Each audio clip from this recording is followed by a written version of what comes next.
और आज की बड़ी और ताज़ा खबर, महंगाई के मोर्चे पर अच्छी और राहत भरी बात सामने आई है। रिटेल महंगाई की रफ्तार लगातार घट रही है। जनवरी में रिटेल महंगाई 5.22% से घटकर 4.31% पर आ गई है। इस दौरान खाद्य महंगाई दर में भी कमी आई है, लेकिन कोर महंगाई में हल्की बढ़त देखने को मिली है। वहीं दूसरी तरफ आईआईपी के नंबर्स ने निराश किया है।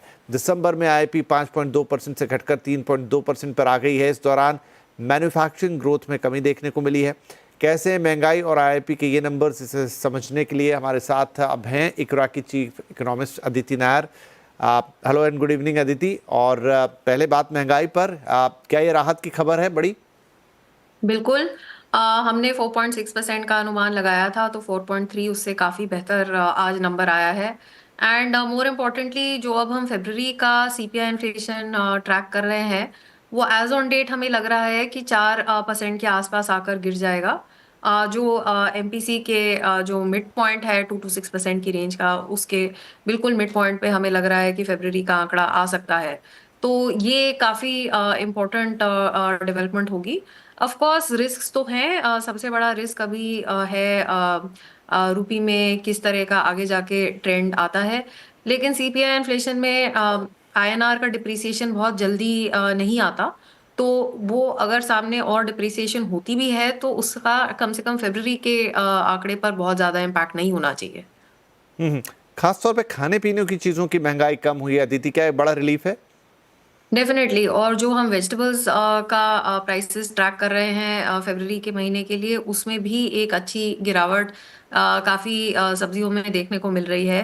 एंड अगर हम पिछले साल 2 साल का ओवरऑल सीपीआई देखें, तो सबसे बड़ी जो इशू रही है वो फूड इन्फ्लेशन ही रही है। तो ये डेफिनेटली एक अच्छा संकेत है।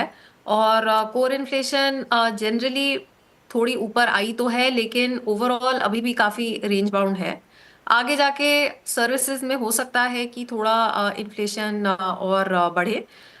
लेकिन अभी हमें लग रहा है कि कोर इन्फ्लेशन रेंज बाउंड ही रहेगा अगले साल भी। अगर हम एवरेज देखें, तो हम एवरेज में बहुत ज़्यादा इंक्रीज अभी के लिए तो नहीं एक्सपेक्ट कर रहे। तो फूड इन्फ्लेशन का क्या ट्रेंड होगा, वो बहुत ही मायने रखेगा कि ओवरऑल इन्फ्लेशन का एवरेज FY26 का कहाँ पे के सेटल होता है।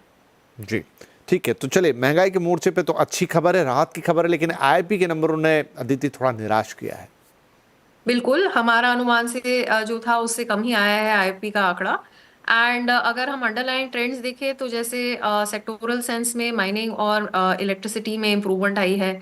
ये दो सेक्टर हैं जहां भारी बरसात की वजह से हमने देखा था कि काफी महीनों में ओवरऑल ग्रोथ काफी सबड्यूड थी।